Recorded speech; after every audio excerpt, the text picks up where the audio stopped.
Statue of social justice. So అది open చేయటం జరిగింది. అదే రోడ్లో కొంచెం ముందుకు వస్తే బాపు మ్యూజియం, దీంట్లో ఈరోజు నుంచి లైట్ అండ్ సౌండ్ షోని స్టార్ట్ చేస్తున్నాం. అలాగే కొంచెం ముందుకు వెళ్తే భవానీ ఐలాండ్, నేను మంత్రి అయిన తర్వాత మన పండుగలన్నీ అక్కడ చేయటం జరిగింది. సంక్రాంతి కానీ, ఉగాది కానీ, మొన్న కూడా మీరు చూస్తే కార్తీక మాసంలో శివుడి కళ్యాణం కానీ, అంటే ఊర్లకు వెళ్ళి ఊర్లలో తమ కుటుంబంతో గడపాల్సిన వాళ్ళు ఈరోజున్న బిజీ లైఫ్లో వెళ్ళలేకపోతున్నారు. కాబట్టి అన్నీ వారి దగ్గరికే తీసుకురావటం జరుగుతుంది. సో ఈ విజయవాడలో ఈరోజు అభివృద్ధి అంటూ జరిగింది అంటే అది జగనన్న గారి పరిపాలనలోనే నేను గర్వంగా చెప్పగలను. అండ్ ఈరోజు మీరు చూస్తే మా ఆర్కియాలజీ అండ్ మ్యూజియం డిపార్ట్మెంట్ రెండు కూడా చాలా అద్భుతంగా పనిచేసి ఇక్కడ మ్యూజియంలో కానీ అలాగే లైట్ అండ్ సౌండ్ షో కానీ మీరు చూస్తే మీకు గూస్ బంప్స్ వస్తాయి. అంత అద్భుతంగా మన స్వాతంత్ర్యం కోసం పోరాడిన వాళ్ళు చేసిన పోరాటాలని మనం అందరం కూడా వీక్షించి మీకు తెలిసిన వాళ్ళకి అలాగే మీ మీడియా ద్వారా అందరికీ తెలిసి అందరూ కూడా విజయవాడలో వచ్చి ఇవి చూసే విధంగా, విజయవాడలో ఉన్న కుటుంబాలు ఖచ్చితంగా వీటన్నిటిని కూడా సందర్శించే విధంగా ప్రమోట్ చేస్తారని మనస్ఫూర్తిగా నమ్ముతున్నాను.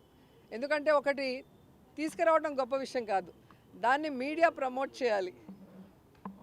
ఎప్పుడు కూడా స్పైస్కి ఇంపార్టెన్స్ ఇస్తారు తప్ప విజ్ఞానానికి, ఆనందానికి కూడా మా కోసం టైం ఇచ్చి వాటన్నిటిని కూడా ప్రజలకు తెలియజేసి, ముఖ్యంగా విద్యార్థులు, పిల్లలు, పర్యాటకులు అందరూ కూడా భవానీ ఐలాండ్, అలాగే అంబేద్కర్ గారి మహాశిల్పం, అలాగే బాపు మ్యూజియం సందర్శించి ఈ లైట్ అండ్ సౌండ్ షోని కూడా ఎంజాయ్ చేయాలని మనస్ఫూర్తిగా కోరుకుంటున్నాను. ఉంటుందండి. మన దీంట్లో కూడా ఉందండి, మన కొండపల్లి ఫోర్ట్లో కూడా చాలా అద్భుతంగా ఉంటుంది. నేను 2 times ప్రోగ్రామ్ పెట్టి అందుకే అక్కడికి పిలిచాను. స్పోర్ట్స్లో గెలిచిన వాళ్ళందరికీ కూడా అక్కడ ఇవ్వటం జరిగింది. ఎందుకంటే మన దగ్గర చాలా ఉన్నాయి కానీ వాటిని ప్రొజెక్ట్ చేసే వాళ్ళు లేక, ఇప్పుడు మేము పెట్టినా కూడా మీరు టీవీలో టెలికాస్ట్ చేసి పేపర్లో దాని గురించి రాస్తేనే కదా ప్రజలకు తెలుస్తుంది. సో అందుకే మిమ్మల్ని అందరినీ రిక్వెస్ట్ చేస్తున్నా, మన విజయవాడలో ఇన్ని జరుగుతున్నాయి, ఇవన్నీ కూడా తెలియచేసి పిల్లల్ని అలాగే విద్యార్థులకి నాలెడ్జ్తో పాటు ఆనందాన్ని కూడా కలిగించే విధంగా ఉన్నాయి. కాబట్టి అందరూ రావాలని కూడా కోరుకుంటున్నా. సామాజిక అభివృద్ధి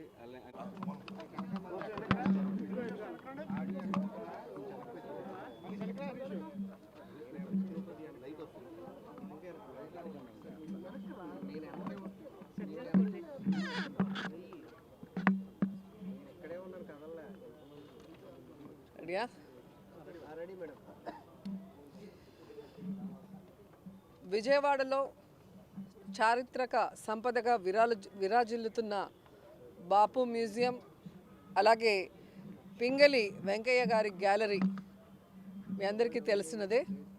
సో అతి పురాతనమైన కట్టడాల్లో చాలా ప్రసిద్ధి చెందిన కట్టడాలు ఈ రెండు. కానీ ఈరోజు జగనన్న ప్రభుత్వం వచ్చిన తర్వాత ఏ విధంగా అయితే దీనికి టెక్నాలజీని కూడా యాడ్ చేసి ఈ తరం వాళ్ళు కూడా తెలుసుకునే విధంగా ఈరోజు వాటన్నిటిని కూడా ఇక్కడ పొందుపరచడం ఇప్పుడే మీరు కళ్ళారా చూశారు. అలాగే మీరు చూస్తే ఈ ప్రాంగణంలో లైట్ అండ్ షో అలాగే ప్రొజెక్షన్ మ్యాపింగ్ని కూడా తయారు చేసాం. ఈరోజు నుంచి అది కూడా స్టార్ట్ చేస్తున్నాం. ఈరోజు చాలా మంచి రోజు. ముందుగా అందరికీ హ్యాపీ రిపబ్లిక్ డే. సో ఈ సందర్భంగా ఈ లైట్ అండ్ సౌండ్ షో మరి ప్రొజెక్షన్ మ్యాపింగ్ని కూడా ఈరోజు స్టార్ట్ చేయడం ఆ డిపార్ట్మెంట్ మంత్రిగా నేను చాలా గర్వపడుతున్నాను. ఎందుకంటే పిల్లలకి నాలెడ్జ్ రావాలన్నా, లేదంటే మన స్వాతంత్ర సమరయోధులు ఆనాడు వాళ్ళు చేసిన పోరాటాలు కానీ వారి త్యాగ ఫలితం పిల్లలకి తెలియాలన్నా బుక్స్ చదివే పరిస్థితి ఇప్పుడు లేదు. చెప్పాలి అంటే నానమ్మ తాతయ్యలు లేరు ఇంట్లో. సో ఇలాంటి లైట్ అండ్ షో సౌండ్ షోస్తో పిల్లలు అట్రాక్ట్ అవుతారు. ఇక్కడికి వచ్చి చూసినప్పుడు వారందరి త్యాగ ఫలితం, వారి పోరాటాలు తీసుకొని వీళ్ళు కూడా ఇన్స్పిరేషన్గా వారి లైఫ్లో ఒక వాల్యూస్ ఉన్న పిల్లలుగా ఎదుగుతారన్న ఆలోచనతో ఇది చేయటం జరిగింది. నిజంగా ఈరోజు చాలా హ్యాపీగా ఉంది. గతంలో విజయవాడకు వస్తే దుర్గమ్మని దర్శించుకొని దుర్గమ్మ ఆశీస్సులు తీసుకొని ఆ తర్వాత ఏం చూడటానికి లేదే అని ఫీల్ అయ్యేవాళ్ళు. ఎందుకంటే ఎవరైనా ఒక టూర్కి వెళ్తే 2-3 డేస్ పిల్లలతో పాటు కుటుంబంతో ఉండాలనుకుంటారు. సో ఈరోజు జగన్మోహన్ రెడ్డి గారి పరిపాలనలో మీరే చూశారు, మొన్న ప్రపంచంలోనే అతిపెద్ద అంబేద్కర్ గారి మహాశిల్పాన్ని, statue of social justice, so అది ఓపెన్ చేయటం జరిగింది. అదే రోడ్లో కొంచెం ముందుకు వస్తే బాపు మ్యూజియం, దీంట్లో ఈరోజు నుంచి లైట్ అండ్ సౌండ్ షోని స్టార్ట్ చేస్తున్నాం.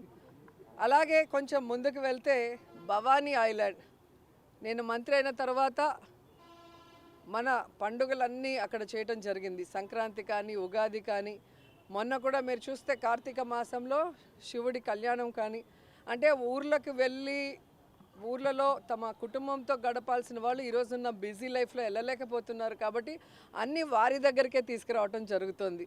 సో ఈ విజయవాడలో ఈరోజు అభివృద్ధి అంటూ జరిగింది అంటే అది జగనన్న గారి పరిపాలనలోనే నేను గర్వంగా చెప్పగలను.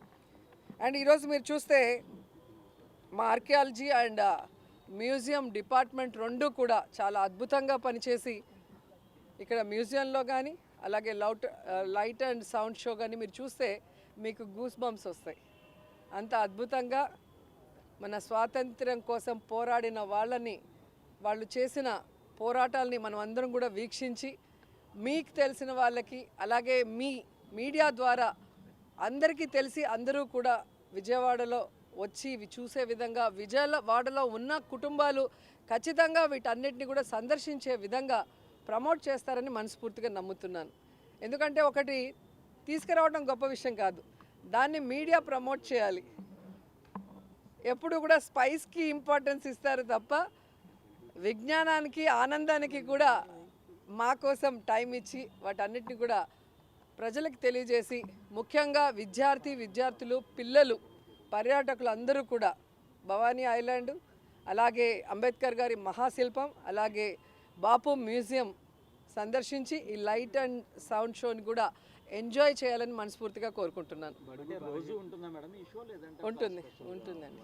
మన దీంట్లో కూడా ఉందండి, మన కొండపల్లి ఫోర్ట్లో కూడా చాలా అద్భుతంగా ఉంటుంది. నేను 2 times ప్రోగ్రామ్ పెట్టి అందుకే అక్కడికి పిలిచాను.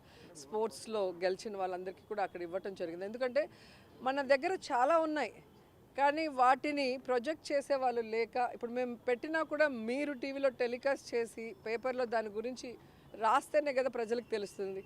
సో అందుకే మిమ్మల్ని అందరినీ రిక్వెస్ట్ చేస్తున్నా, మన విజయవాడలో ఇన్ని జరుగుతున్నాయి, ఇవన్నీ కూడా తెలియజేసి పిల్లల్ని అలాగే విద్యార్థులకి నాలెడ్జ్తో పాటు ఆనందాన్ని కూడా కలిగించే విధంగా ఉన్నాయి. కాబట్టి అందరూ రావాలని కూడా కోరుకుంటున్నా.